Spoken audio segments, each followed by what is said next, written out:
어떤 장면인가요? 눈물을 흘리고 있는 장면인데요.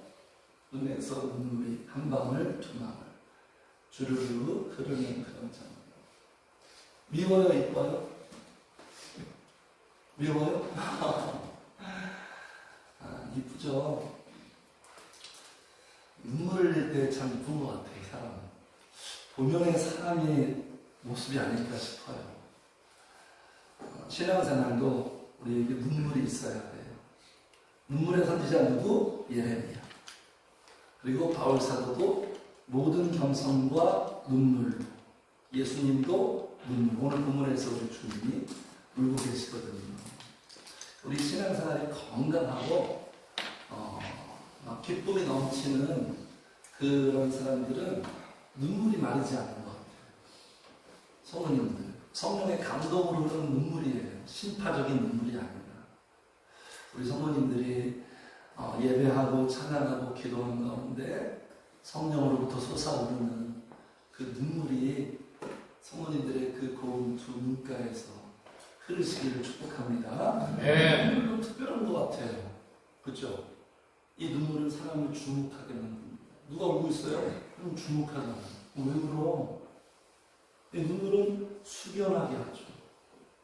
사람을 차분하게 만듭니다. 이 눈물은 또 마음을 움직이기도 해요. 또 우리의 마음에 감동을 주죠.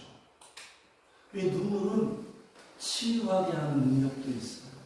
어떤 사람과 사람 간의 반목과 갈등과 다툼과, 만약에 북한의 지도자랑 우리 대한민국의 지도자가 서로 만나서 부둥켜 안고 서로 울었다고 생각해 보십시오. 이 역사적인 사건 아닙니까? 눈물은 치유하는 능력이 있어요. 그래서 우리가 예배하고 기도할 때 막 눈물이 흐르는 경우 있잖아요. 하나님이 은혜 주시는 순간이죠. 그때 회개의 역사가 일어나는 거예요. 회개를 할 때 눈물은 우리의 영혼이 막 죄악과 오염되고 막 혼탁해진 그러한 내 영혼을 성령께서 단비를 부어주셔서 눈물이 흘러서 내 영혼이 청소가 되는 거예요. 그럴 때 우리의 느낌은 시원해지죠. 마음이 시원해지죠. 틀림없지 않습니까? 눈물 흘리고 기도하고 예배하고 찬양한 그 이후 마음이 더 무겁던가요? 마음이 불편하던가 뭔가 홀가분해지고 시원해집니다. 눈물은 이렇게 우리에게 좋은 거예요. 눈물은 우리의 마음을 따뜻하게 하기도 하고 부드럽게 하기도 하고, 눈물은 누군가에게 영향을 주기도 하고, 눈물은 관계도 좀 전에 말씀드린 것처럼 관계를 개선시킵니다. 그 눈물은 누군가에게 공감을 형성케 하고 누군가를 또 공유하게 만드는.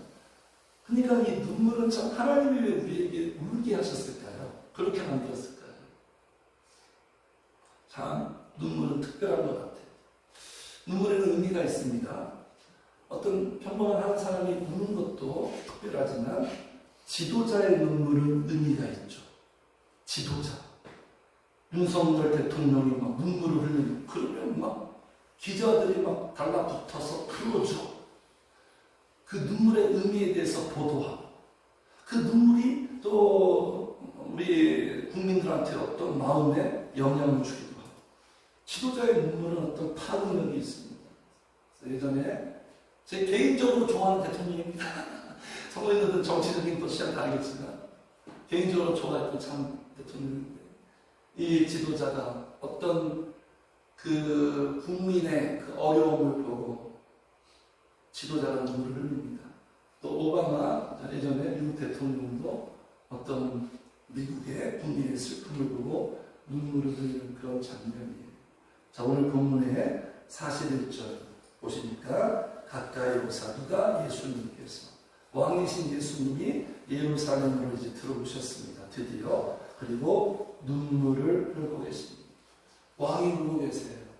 그냥 눈에서 그냥 주르륵 이 정도의 눈물이 아니라 격렬한 통곡이에요. 그려보세요. 30대 초반의 한 남자, 격렬하게 통곡. 그 자식을 잃은 그 부모들이 통곡하는 그런 장면이죠. 세월호 유족, 또 이태원 참사, 또는 여러 가지 자식을 잃은 부모의 눈에서는 그저 이렇게 뭐 단아한 눈물이 흐를 수 없죠. 창자가 끊어지는 격렬한 통곡을 할 수밖에 없지 않습니까? 지금 예수님이 그런 눈물이에요. 예수님이 울고 있는 이 모습은 주변 사람들한테 참 이상한 모습이에요. 의아한 모습이에요. 분위기가 지금 다운되는 모습이에요. 지금 예수님이 눈물을 흘릴 때가 아니죠. 예수님이 밝은 얼굴로 이들의 마음에 소원하는 것들을 지금 성취해내야 되거든요. 분위기를 이끌어 올려야 되거든요. 분위기를 막 이끌어 올리고 막 업그레이드 시켜야 되는데 이런 상황 속에서 예수님은 지금 통렬하게 통곡을 하고 계십니다. 왜 울었을까요? 우리 사람이 눈물을 흐를 때가 언제 눈물을 흐르죠? 뭔가 무엇을 주시할 때 눈물을 흐르지 않습니까? 어떤 장면을 봤을 때, 어떤 사람의 모습을 봤을 때, 그렇죠? 어떤 장면, 감동적인 장면, 또 슬픔의 장면, 어떤 사람의 모습을 볼 때, 어떤 작품을 볼 때, 드라마 볼 때, 영화 볼 때, 책을 읽을 때, 작품을 볼 때, 어떤 뭔가 주시했을 때, 어떤 대상을 봤을 때, 어떤 상황과 사건을 봤을 때 우리는 눈물을 흘립니다.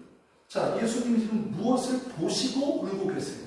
자, 41절 다시 한번 읽겠습니다. 시작. 가까이 오사 성을 보시고 주시며. 무엇을 보시고? 예루살렘 성을 보시고. 예루살렘 성을 보시고 왜 우셨을까요? 네? 성도님들, 예수님이 지금 무언가를 보시고 우십니다. 자, 우리 한번 생각해 볼까요? 예수님이 지금 살아계십니다. 예수님을 주시하고 계세요. 예수님이 지금 나를 보시고 우실까요? 웃으실까요? 이런 생각 해본 적 있어요? 예수님이 지금 나를 보고 계십니다. 이건 팩트예요. 나를 보시고 지금 울고 계실까요? 웃으실까요? 잘 모르겠습니까? 웃으셨으면 좋겠죠? 예수님이 우리 교회를 보고 울으실까요? 우실까요? 2012년 3월 30일 우리 늘충만교회가 처음 시작했어요. 그날 설립 예배예요. 예원교회에서도 많이 오셨어요. 그때 우리 주님이 기뻐 웃으셨어요. 그 사실이 얼마나 제가 막 신나는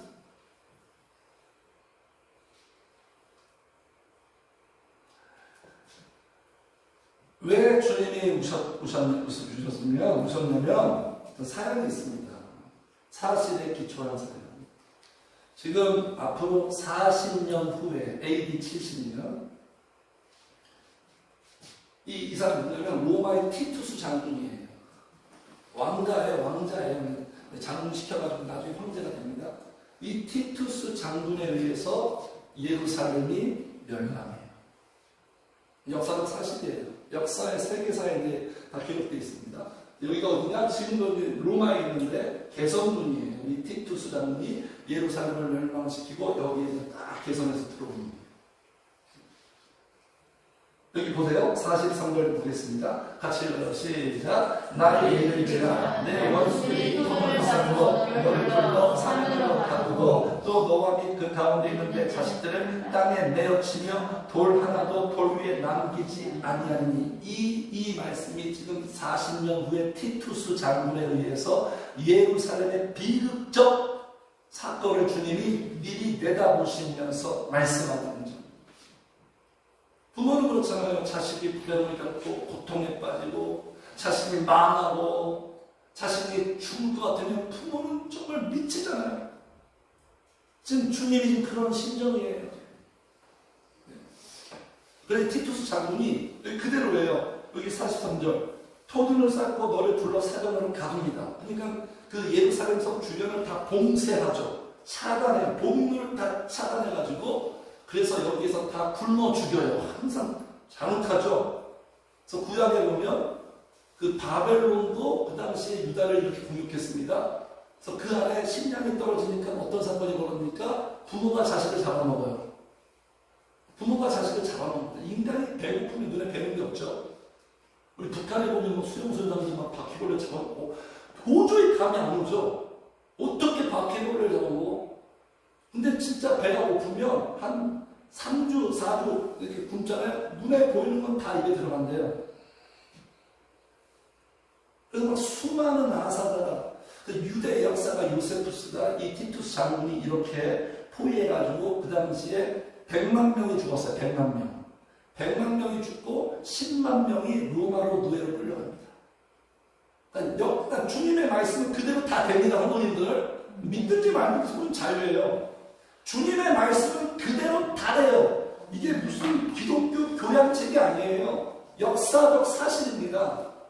말씀한 대로 역사는 다 그대로 됐고 지금도 현재 진행형이고 앞으로 이 말씀하신 대로 다 될 거예요. 개인이든 국가든 공동체든 가정이든 다. 그래서 우리 하나님의 말씀을 무시할 수 없는 이유, 예배 시간에 설교의 길을 기를 수밖에 없는 이유, 하나님의 말씀은 100%다 현실이 돼요. 네. 꿈은 이루어지지 않아요. 근데 말씀은 반드시 다 이루어져요. 하나님의 말씀에 우리가 이렇게 가볍게 일 수도 없는 거예요. 100% 그대로 다 되는 거예요. 다. 그래서 주님 말씀하신 대로 역사는 이렇게 기록하고 있어요. 정말 예수님 말씀대로 다 그렇게 됐어요. 그래가지고 티투스 장군이 다 멸망시키고 조금 하나 남은 게 뭐냐면 서쪽에 담장 하나 조금 남아놨어요. 다 패어되는데 그 담장 하나 남은 게 뭐냐면 오늘날 유대인들이 맨날 이러고 있는 통곡의 벽이에요. 통곡의 벽. 왜 거기서 통곡의 벽입니까? 예전에 예루살렘의 멸망한 그 사건을 기억하면서 통곡하는 거예요. 잊지 말자. 뭐 이러면서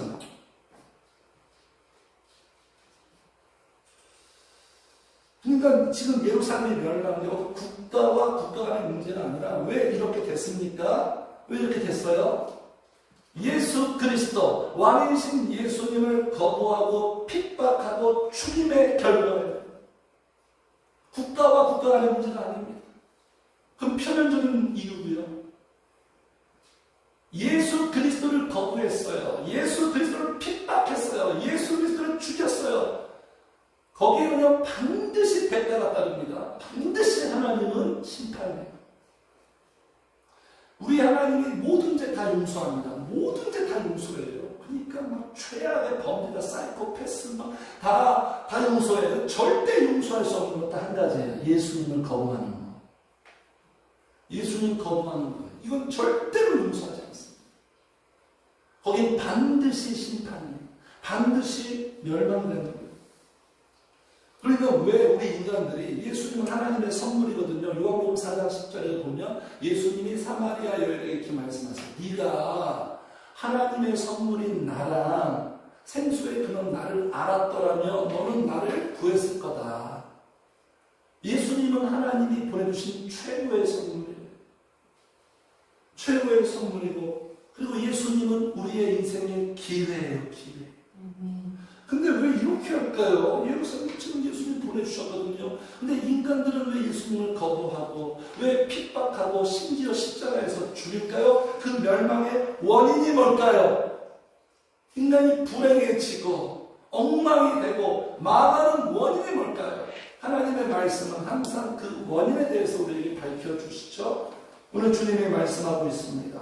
42절이에요. 같이 읽겠습니다. 시작. 이르시되 너도 오늘 평화에 관한 일을 알았더라며 졸라하였거니와 지금 내 마음에 숨겨놓다. 보세요. 오늘 평화에 관한 일을 그 다음에 뭐예요? 알았더라면 여기에 밑줄 치시고 알았더라면 그리고 44절 또 너와 및 그 가운데 있는 내 자식들을 땅에 메어치며 돌 하나도 돌 위에 남기지 아니하리니 이는 내가 보살핌을 받는 날을 시작 알지 못함을 인하느니라. 두 가지예요. 왜 망한다고요? 알지 못해서. 돈이 없어서 지식이 부족해서 성공하지 못해서 내가 금수저로 태어나지 못해서 그래서 망하는 게 아니에요. 세상 사람들은 그것 때문에 망한다고 보죠. 네? 그런 것들로 우리 인생이 좌우되는 게 아니에요. 진리를 알지 못해서 이 사실, 진짜를 알지 못해서 진리는 누구예요? 예수님을 알지 못해서 예수님이 우리의 행복인데, 예수님이 우리의 유익인데, 예수님이 여기 42절에 말하죠. 평화에 관한 일, 평화를 주시는 평강의 왕인데, 여기 44절 보살핌을 받는 날, 예수님이 우리를 인생을 보살펴주는데, 누가 우리를 보살펴요? 내가 나를 보살펴요? 세상 전문가가 보살펴요? 사람이 보살펴줘요? 남편이 보살펴줘요? 아내가 보살펴줘요? 한계가 있죠. 부모가 보살펴줘요? 한계가 있죠. 예수님이 보살펴 주시는데 그 주님을 모르는 거예요. 주님이 나에게 얼마나 좋은지, 주님이 내 인생에 얼마나 모든 것을 좌우하시는 분인지. 그래서 망합니다, 성도님들. 예수님 몰라서 망하는 거예요. 호세를 말아주세요. 보겠습니다. 내 백성이 지식이 없으니, 이 지식은 뭐냐? 무슨 성경 지식, 세상 지식 말하는 게 아니라 항상 말씀에서 지식은 뭐죠? 하나님을 아느냐, 모르느냐. 그러니까 지식이 없다는 건 뭐예요? 하나님 모른다는 거예요. 내 백성이라고 말하죠. 교회 다니는데 하나님을 몰라. 지식이 없으므로 그 다음에 뭐예요? 시작! 망하는도다. 하나님 모르니까 망하는 거예요. 하나님의 자녀들은 하나님 모르면 망하게 되어 있어요. 내가 지식을 버렸으니, 그러니까 얼마나 내가 버리면 안 되죠. 예수님 소유해야죠. 끌어당겨야죠. 품어야죠. 근데 그 주님을 버렸으니 나도 너를 버린다는 거예요. 하나님이 나한테 기회를 주실 때 그 기회를 내가 딱 이렇게 소유해야 되는데, 그 기회를 내가 지나치면 주님도 우리에게 지나갑니다. 내가 내 하나님의 율법을 잊었으니 나도 내 자녀들을 왜 하나님은 항상 나의 어떤 그 행동의 자녀까지 이렇게 결부시킬까요? 내 자녀들을 잊어버리리라. 내 자녀들을 하나님이 보살펴줘야 되잖아요.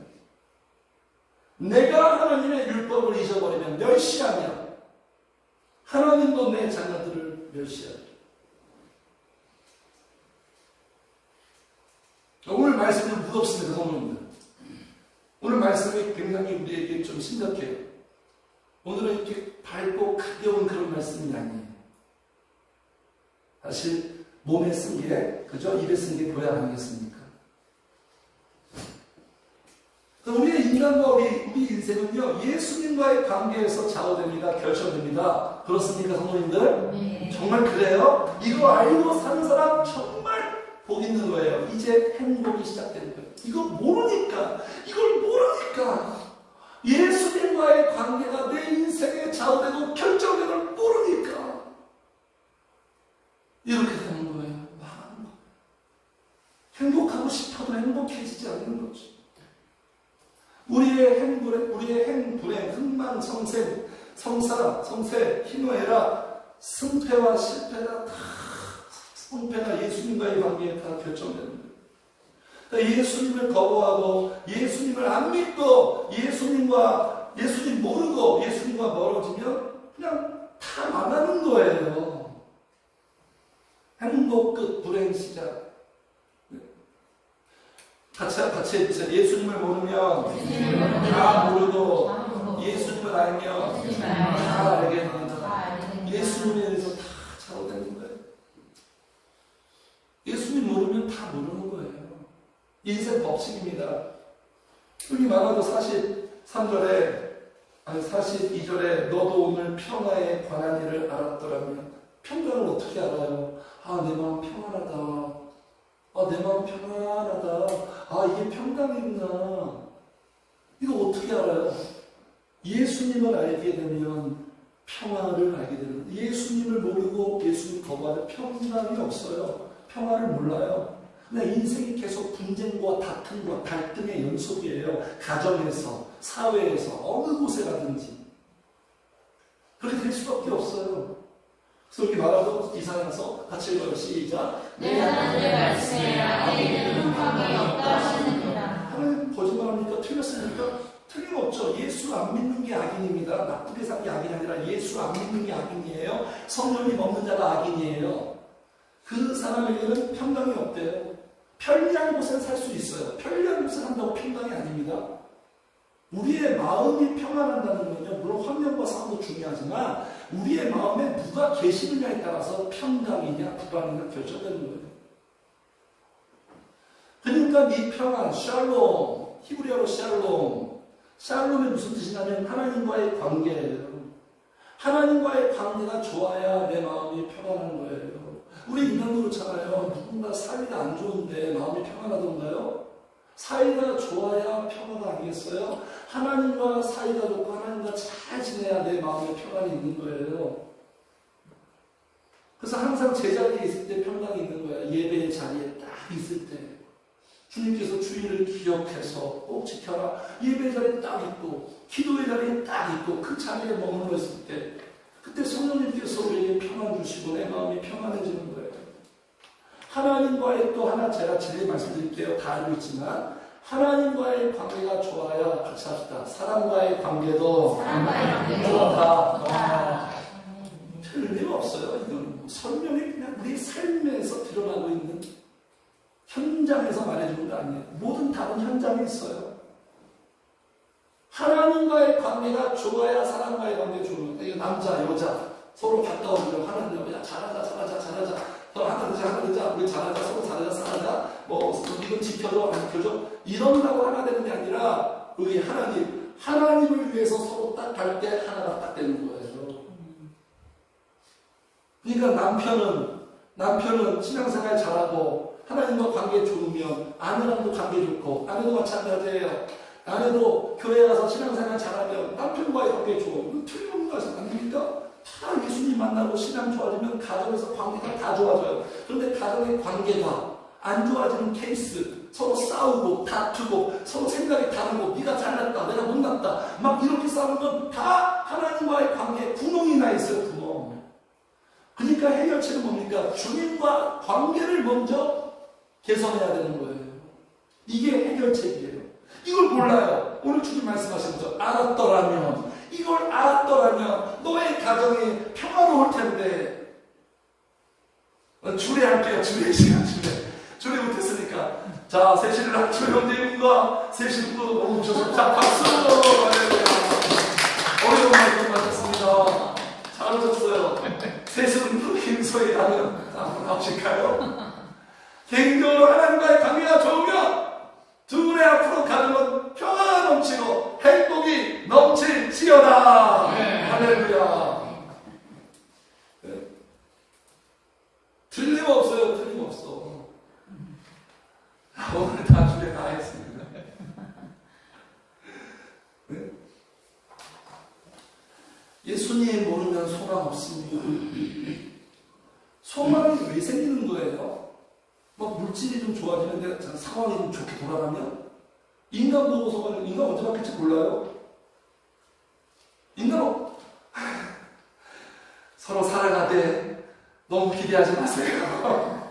하나님만 기대하세요. 인간은 언제나 세상이 지금 어떻게 바뀝니까? 너무 급속도로 바꾸고 있죠. 기술의 발전, 우리가 지금 믿고 있던 것들이 다 이루어지고 있어요. 지금 모든 가치 체계, 모든 체계가 다 변형의 시대예요. 뭘 믿어요? 뭘 소망할 수 있어요? 나 자신 믿을 수 있어요? 그렇게 잘났나요? 하나님밖에 소망이 없어요. 어떤 상황, 어떤 환경이든 변함이 없고 그 하나님밖에 소망이 없는데 그 하나님을 내가 거부한다. 그 소망을 버리는 거죠. 확실한 카드를 내가 스스로 버리는 거예요. 소망이 없으면 절망뿐이죠. 소망 없죠. 행복 없죠. 기쁨 없죠. 사랑 없죠. 위로 없죠. 의미 없죠. 만족이 없죠. 발견할 수도 없죠. 그러니까 방황할 수밖에 없어요. 방황할 수밖에 없는 거예요. 방황할 수밖에 없어요. 물음표 인생이 되는 거죠. 그렇게 살려보면 인생 다 낭비하는 거죠. 결국 우리에게 남는 건 뭐냐면 오늘 본문에 이런 말씀 나오네요. 남기지 아니하니. 남는 장사가 돼야 되는 거 아닙니까? 뭔가 플러스가 되고 소득이 되는데 남기지 아니하니. 원수가 다 초토화시킨다는 거예요. 예수님을 거부하면. 그러니까 공허해지는 거죠. 내 백성이 두 가지 악을 행하였나니 곧 그들이 생수에 그런 데는 나를 버린 것과 스스로 웅덩이를 판 건데 인간이 하는 짓이 이거예요. 예수님을 버리고 자기가 스스로 막 행복해지려고 막 자기가 스스로 해결하려고 자충수죠. 악수예요 그냥. 그것은 그 물을 가두지 못할 시작 터진 웅덩이. 열심히 붓고 열심히 쌓았는데 거기가 다 터졌어요. 그럼 뭐 남은 게 있으니까 다 빠져나가는 거예요. 그러니까 공허한 거예요. 마음이 어떤 사람에게 어떤 물질에게 모든 걸 걸고 거기에 쏟아부었는데 아무것도 채워지지 않네. 채워주실 일은 오직 예수님 성령님밖에 없는데 그러니까 마음이 텅 빈 것 같고 공허하니까 사람이 밥을 먹으면 이렇게 여유가 있죠. 밥을 안 먹으면 히스테리가 생기잖아요. 그러니까 마음이 공허하니까 괜히 짜증나고 히스테리를 사람한테 풀고 나 자신한테도 짜증나 있고 그러니까 마음이 평강이 있겠어요. 영속이에요. 영속. 악순환의 연속.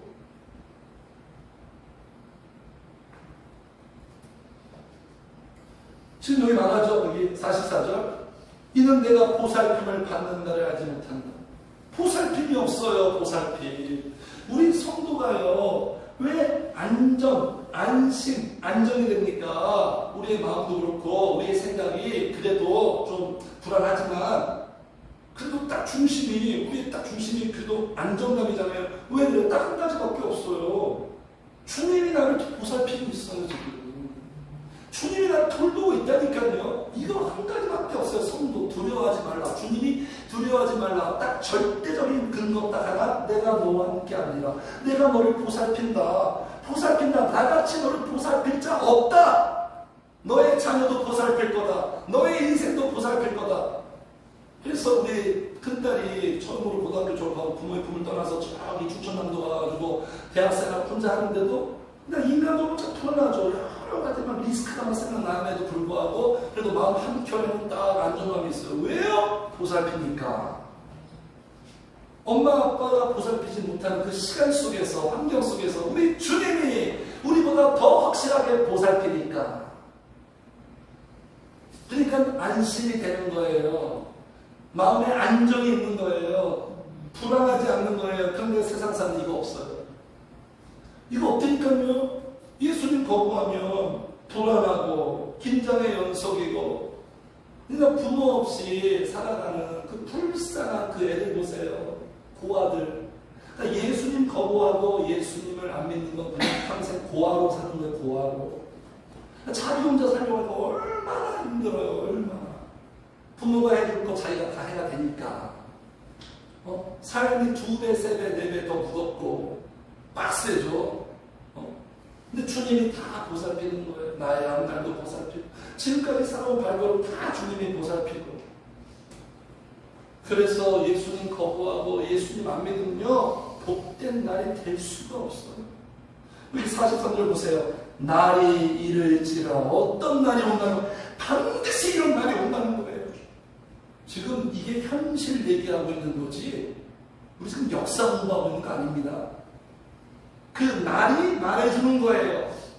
날이 이를지리라. 그 날이 반드시 와요. 어떤 날? 복된 날이 아니라 불행의 날, 심판의 날이 이르게 되어서 그렇게 살게 되는 거예요. 평화롭지도 못하고 주님의 보살핌도 없고 행복도 모르고 기쁨도 모르고 그냥 그 세상에서 얻으려고 그냥 쾌락으로 마시고 놀고 놀러다니고 그러면 그게 행복인가요? 그냥 육체의 쾌락이에요. 쾌락. 잠시. 그 자문에 말하는 거예요.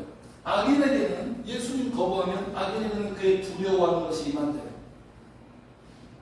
그죠? 두려워하는 것이 임한대요. 인간들이 두려워하는 것 있잖아요. 두려워하는 것이 나한테 찾아와요. 그런데 의인은 항상 자문은 두 인생을 대조합니다.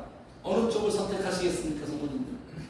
의인은 그 원하는 것이 이루어집니다. 할렐루야. 네. 원하는 것이 이루어져요.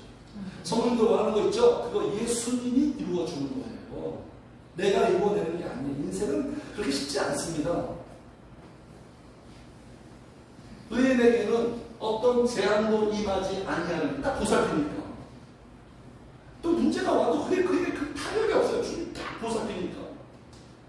악인에게는 무엇이? 안과가 가득하리라. 안과가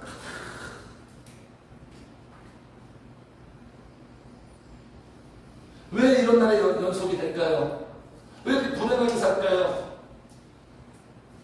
근원적인 거예요. 자, 여기 보겠습니다. 43절. 날이 이를지라. 누가 온다는 거예요? 내 원수들이. 내 원수들이, 성도님들. 이 원수는 누구예요? 이 원수는 마귀 사탄 아닙니까? 네. 원수가 찾아오고 원수가 사로잡기 때문에 그러는 거예요. 자, 보겠습니다. 43절. 원수들이 토둔을 쌓고 너를 어떻게? 둘러 사면으로 가두고. 마귀가요, 이게 보이지 않는 거지만 실체거든요. 마귀가 우리를 에워쌉니다. 예수님 없으면 에워싸요. 마귀가 우리를 가두어요. 그러니까 우리 인간은 예수님 안 믿으면 다 슬기로운 감방 생활이에요. 감방 생활인지 몰라, 자기가. 슬기로운 감방 생활이니까요. 이렇게 다 가두고, 그 다음에 뭐예요? 자, 또 너와 그 가운데 있는 그 자식들 또 나오네? 마귀는 나만이 목표가 아니에요. 우리 가정을 붕괴시킵니다. 나와 한 목숨인 자녀들을 똑같이, 성도님들. 그럼 최악의 부모가 어떤 부모예요? 예수 안 믿고 교회 안 나오는 부모가 최악의 부모예요. 자녀 망치는 길이에요. 자녀 망치는 길. 네. 그래서 여기 보세요. 내 자식들은 어떻게? 땅에 매어치며. 자, 당시에 이 로마 군이 어떻게 장악했냐면, 애기들. 깐난 애기들, 오늘 이뻐가 조심조심하잖아요. 그 깐난 애기들 벽에다 갖다 빼놨어요. 이렇게 됐어. 부모 보는 앞에서. 자녀들을 땅에다 죽을 때까지 이렇게 때리거든요, 이렇게. 지금 주님이 그대로, 이 말씀의 역사적 사실로 그대로 있습니다.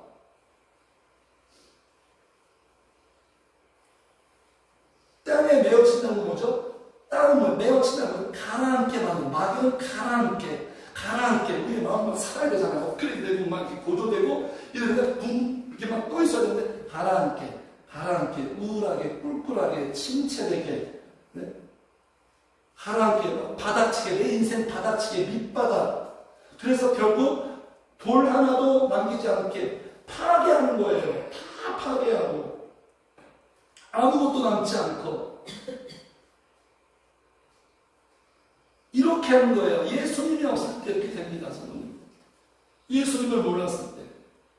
저 인간은 둘 중 하나입니다. 인간은요, 자유로운 인생이 하나도 없어요. 내가 느낄 때 내가 자유로운 것 같죠? 성도님들. 나 지금 내 마음대로 사니까 자유로운 것 같죠? 나는 그냥 아무것도 종속되어 있지 않아. 나는 그냥 나 혼자 내 인생을 유유히 살아가. 착각이에요. 몰라요. 인간은 그 어떤 인간도 자유로운 인간이 하나도 없어요. 이게 진리에 대해서 하나님이 말씀하셨는데 인간은 둘 중 하나예요. 성령님과 종속되어 있든지 아니면 마귀에게 종속되어 있는 둘 중에 하나예요. 성령님 아니면 마귀예요. 중간지대가 없어요. 모든 인간은. 그러니까 의인도 악인인 거예요. 이게 마귀한테 이렇게 사로잡혀있으면 눈뜨고 당하는 거예요. 사기 당하고, 진짜를 모르니까 가짜에 자꾸 현혹되고, 가짜를 추구하고, 그래서 농락당하고, 예수님 없이 살게 되고. 그래서 이 문제 해결할 분은 한 분밖에 없어요. 인간이 어떻게 이 악한 영, 이 마귀의 역사, 이걸 어떻게 해결해요, 인간이? 인간의 모든 지식을 총동원하고, 인간의 모든 물리적 힘을 동원한다고 이게 가능합니까? 아무도 해결할 수 없는 거예요. 오직 한 분밖에 없어요. 그래서 주님이 이 땅에 오신 거예요. 죄를 짓는 자마다 마귀에게 속하나니 마귀는 처음부터 범죄합니다. 시작. 하나님의 아들이 나타나신 것은 마귀의 일을 멸하시라. 주님이 우리에게 찾아오시고 주님이 방문하신 것은 이 마귀에게 사로잡혀 있는 우리들, 마귀한테 사로잡히니까 예수님 없이 살고요. 온갖 육신적인 생각으로 그냥 찌들어 있고 세상 애국을 향하고 이렇게 살아가는 이 모든 문제를 해결하기 위해서 주님이 나타내신 거예요. 주님이 오신 거예요. 이 문제가 해결되어야 우리가 망하지 않고 행복하게 살 수 있기 때문에. 그래서 왜 이렇게 우리에게 복되신 우리 예수 그리스도를 왜 안 믿고 모를까요? 오늘 주님이 또 그 부분에 대해서 또 말씀하십니다.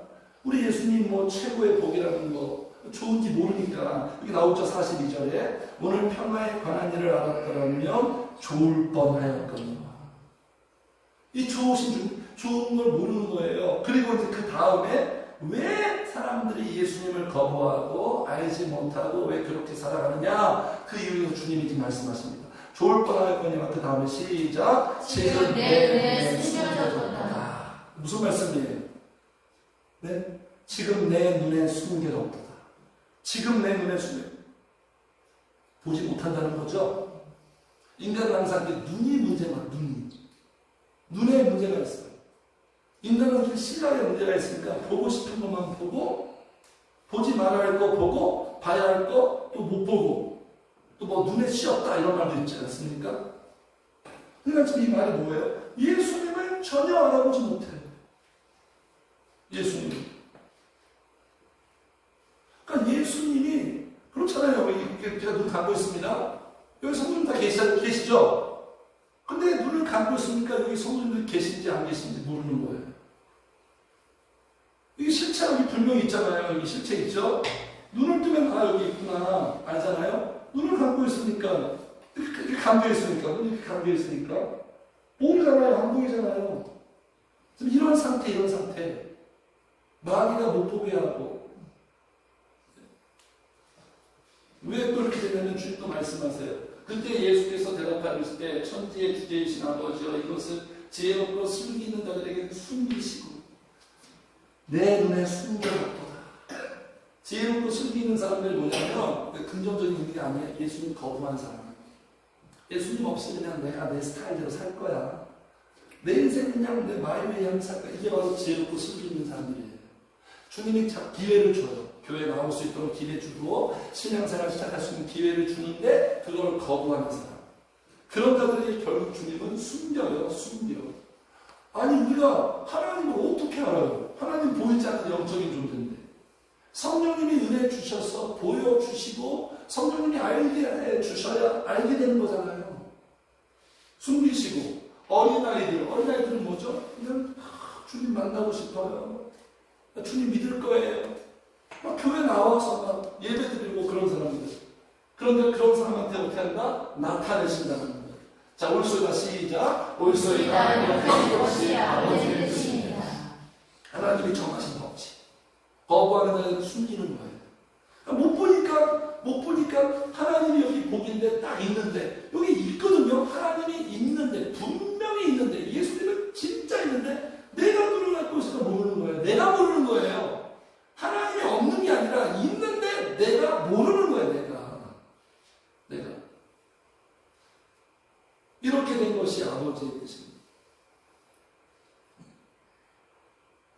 그래서 가장 큰 문제가 뭐냐? 인간이 멸망하는 원인. 아픔이 뭐예요? 예수님 거부하고 예수님과 멀어져 있고 교회에서 떠나 있고. 이 문제 해결해야 돼요. 성도님들. 다른 거 하나도 없습니다. 이 문제 해결되면 해결돼요. 이게 첫 단추, 이게 급선무예요. 그래서 하나님이 기회를 주실 때 성도님들, 저는 이렇게 분명히 말씀드릴 수 있습니다. 이게 뭐 개인적인 주관이 아니라 늘 충만교회는 우리 성도님들에게 기회예요. 늘 충만교회는 우리 성도님들에게 기회예요. 이 기회를 하나님께서 주실 때 이 기회를 살려서 주님의 촉청에 예스하셔서 교회 나와서 정말 신앙생활하고 예수님 만나고 알게 돼서 점점점 좋아져서 하나님 보시기에 더 좋아져 가시는 우리 성도님들 되시는 주의 이름 축복합니다. 해결책은 이거예요. 호세아 백성들이 나중에 깨달았어요. 이런 슬로건이 생겼어요. 같이 합시다. 여호와께로 돌아가자. 여호와를 힘써 알자.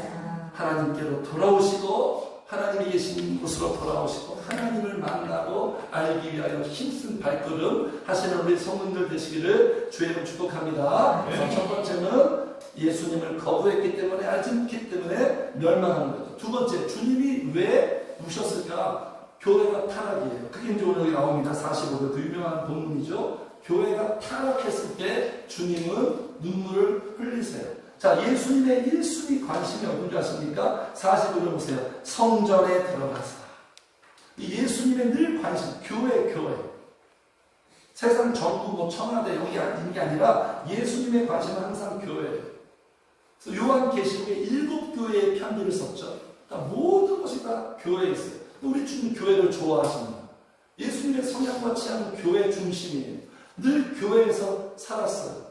예수님이 성전에 들어가신 것처럼 우리 성도님들도 성전에 들어가는 자 되기를 주를 축복합니다. 왜 그럴까요? 여기 보세요. 자, 47절 예수께서 날마다 성전에서 가르치시니 성전에서 다 복을 주세요.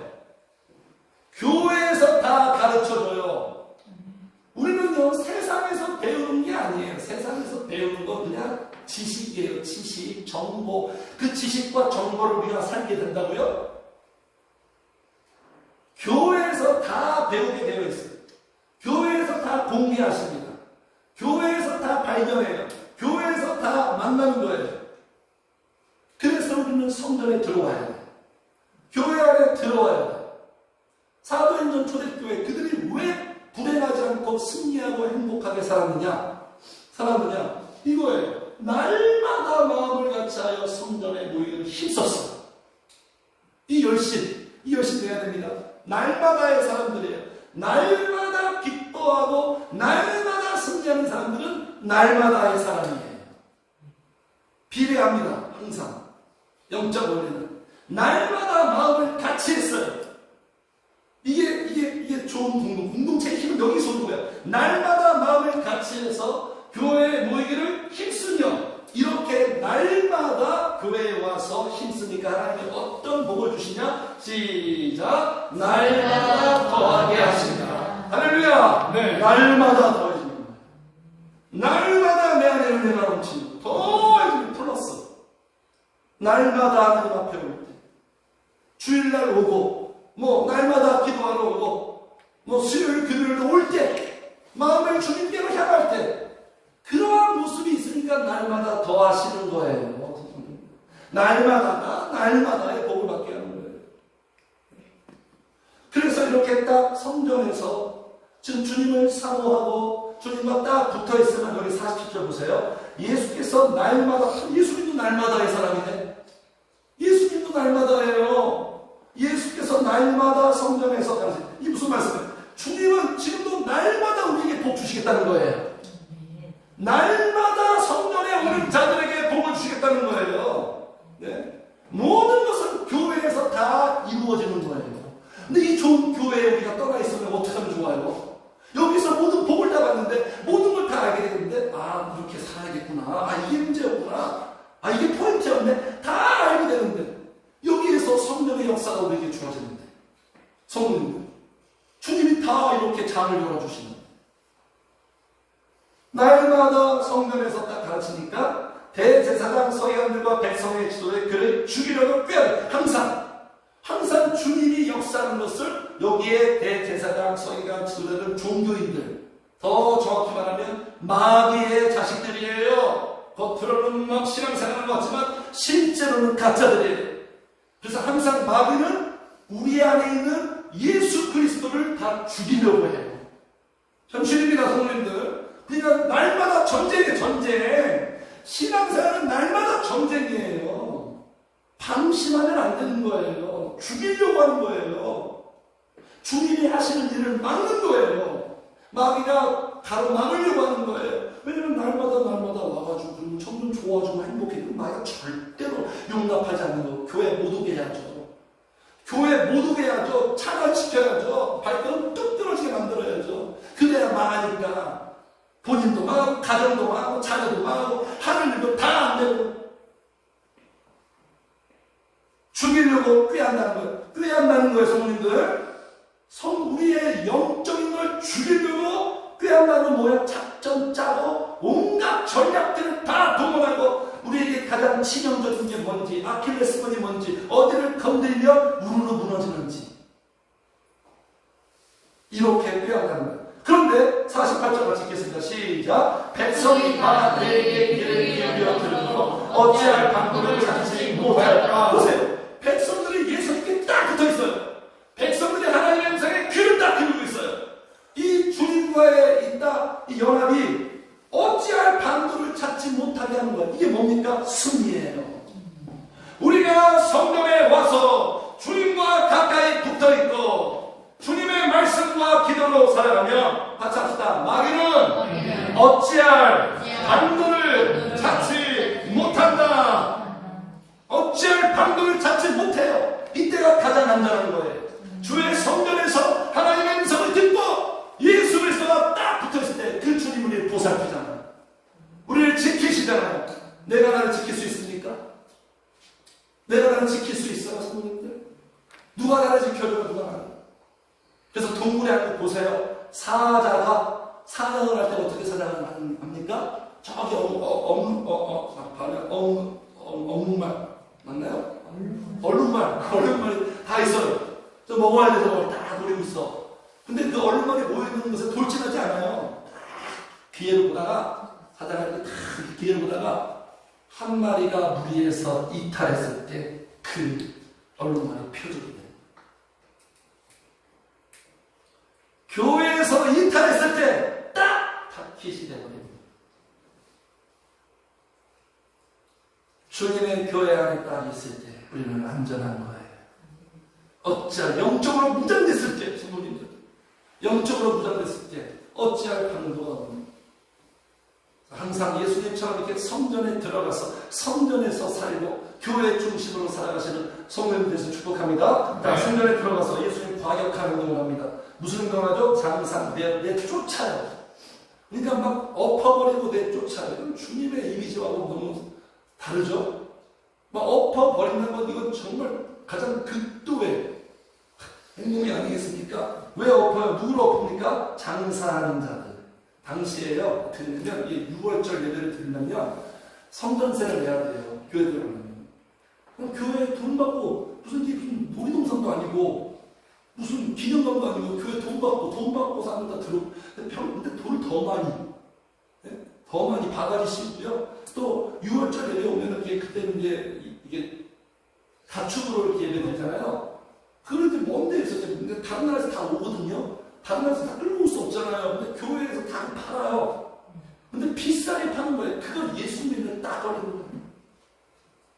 교회에서 장사하고 장사. 이거 보고 주님이 다 내어 쫓아버리는 거예요. 그래서 우리 주님이 분노하고 피눈물을 흘릴 때는 언제입니까? 교회가 장사할 때.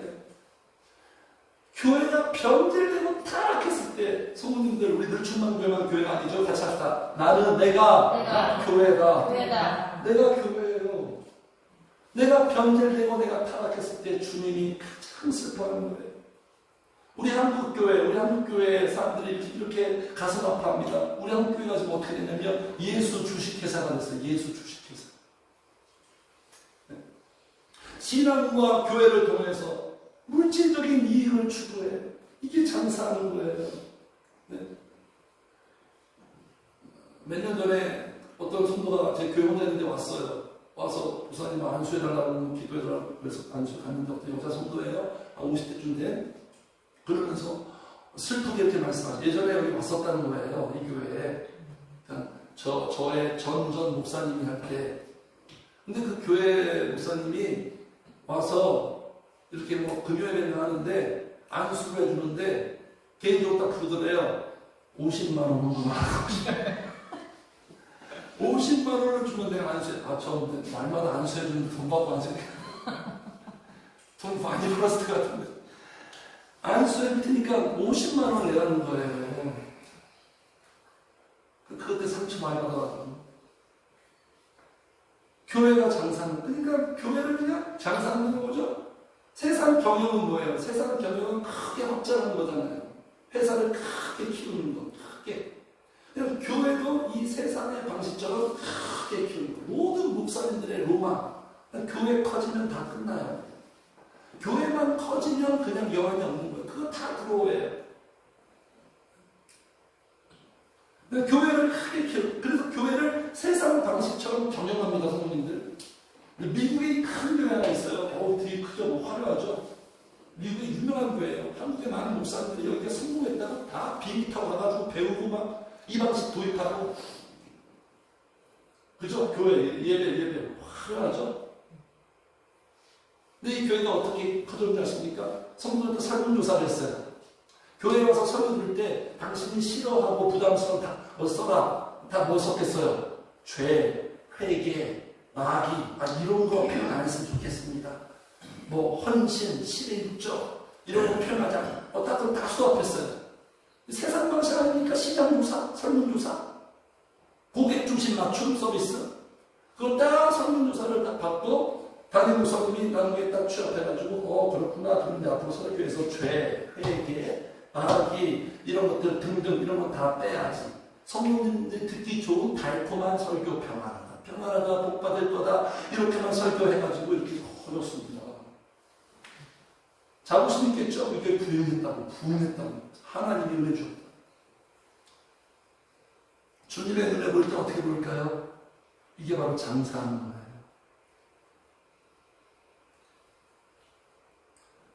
왜 이렇게 됐을까요? 46절 딱 나와. 46절 이제 보고 마칠게요. 46절 시작. 그들에게 이르시되 기록된 바 내 집은 기도하는 이 예배할 것을 너희는 강도의 소를 만들었다.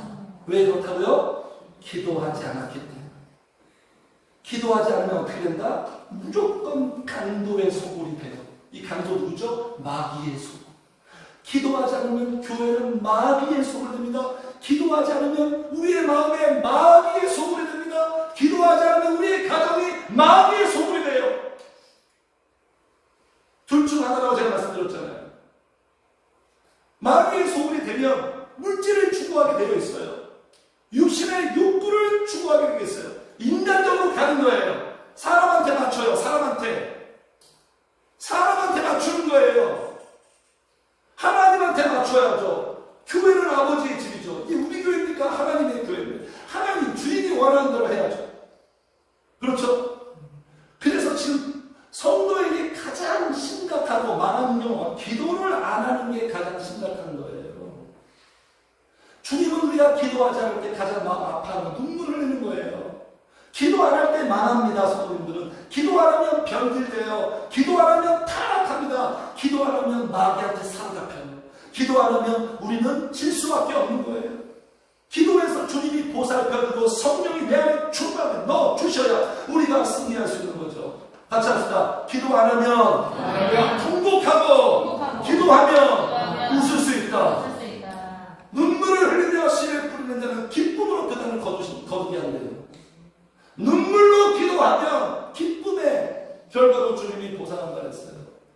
기도하지 않으면 실험될 수밖에 없는 거예요. 우리의 약한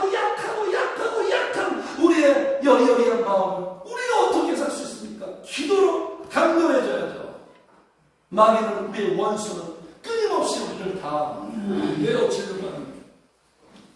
그래서 성도님들 기도를 해야 내 영혼이 오염되지 않는 거예요. 기도를 해야 내 영혼이 깨끗해지는 거예요. 기도를 해야 성령님이 오셔서 여기 주님이 하신 일이 뭐예요? 45절 성전에 들어가서 장사하는 자들 그러면 어떻게 한다? 내쫓으시며 기도를 해야 기도의 시간은 뭐냐면 성령님이 내어쫓는 거예요.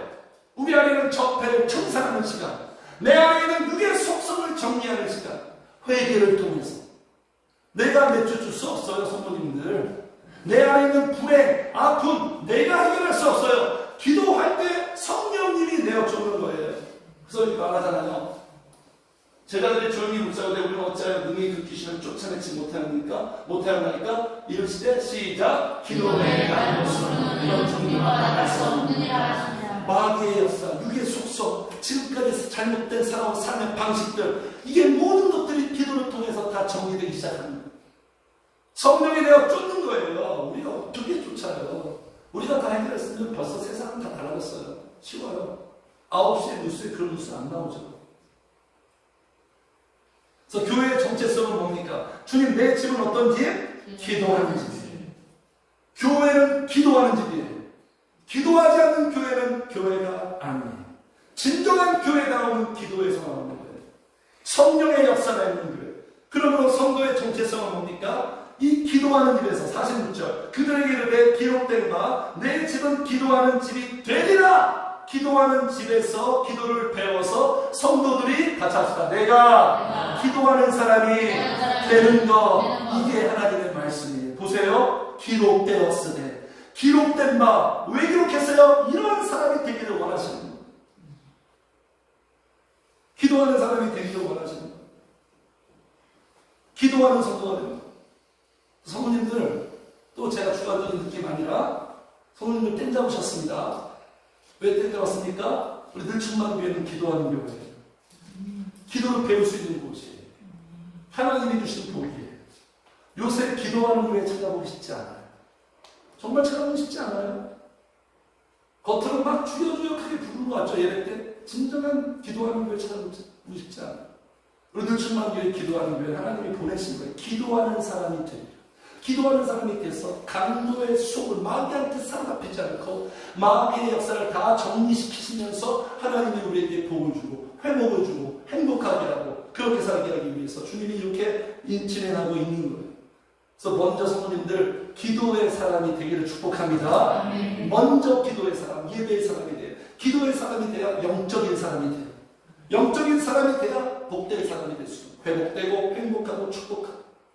그래서 기도해서 성령의 역사로 주님을 만나고 알게 되고 맛보고 경험해서 우리 성도님들의 삶이 점점점 주님 알게 되고 더 은혜 많이 받아서 알게 되고 좋아져서 주님의 눈에서 눈물이 나게 하는 성도가 아닙니다. 지나갈 때가 족합니다. 하나님이 우리 때문에 흘린 눈물 지나갈 때가 족해요. 이제는 그 눈물 닦아드리고 주님의 눈에서 주님의 얼굴에 웃음을 꽃이 피고 우리 얼굴도 미소가 있고 하나님 보시기에 사람 보시기에 기쁨이 넘치는 우리 성도님들의 삶이 다 되시기를 주의 이름으로 축복합니다. 아멘. 우리 찬양하겠습니다. 찬양을